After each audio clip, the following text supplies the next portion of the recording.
What if I told you that the moment you feel like quitting is often the exact moment you are closest to your breakthrough?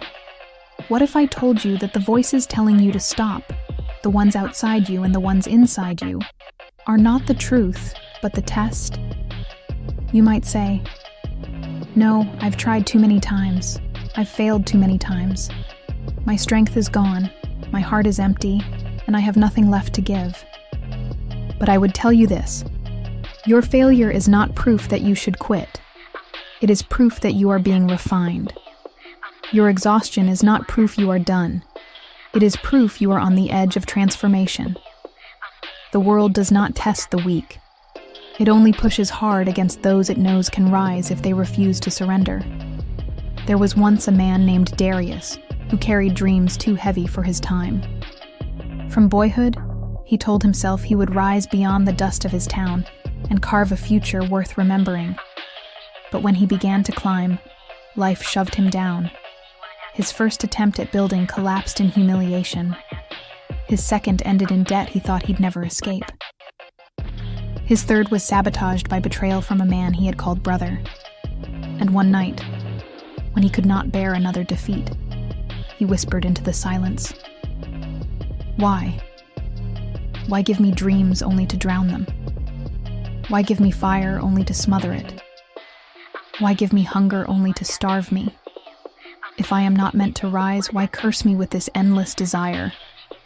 And in that suffocating darkness, he imagined a voice rising within his chest.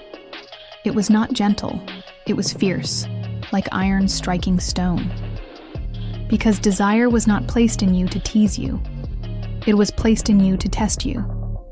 You thought dreams were promises, but they are challenges.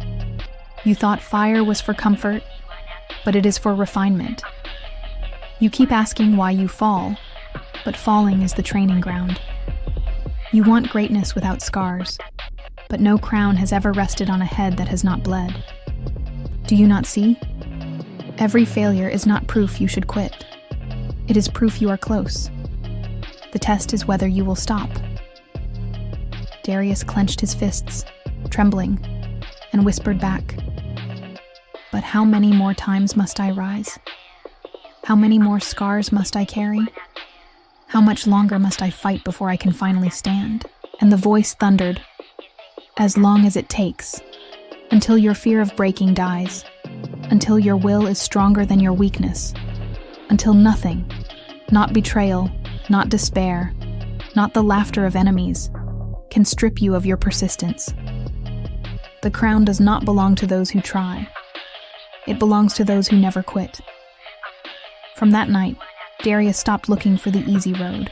He stopped asking for lighter burdens. Instead, every morning he whispered to himself, "Do not pray for an easier path. Pray to become the man strong enough to walk it." He rose earlier, worked harder, and endured longer. He stopped measuring progress by how fast he succeeded and started measuring it by how faithfully he persisted. He told himself, "So long as I do not quit, I have not lost." But life, as always, tested him deeper. Just as he rebuilt, betrayal came again. Just as he found hope, failure struck harder. Just as he thought he had peace, storms tore through his work. His friends mocked him, saying, "He does not know when to give up." His rivals laughed, "He is cursed." Even his family pleaded, "Stop before this kills you. Not every man is meant to rise." And though his heart ached, Darius answered, "If I quit now, I will not save myself from pain. I will live in it forever.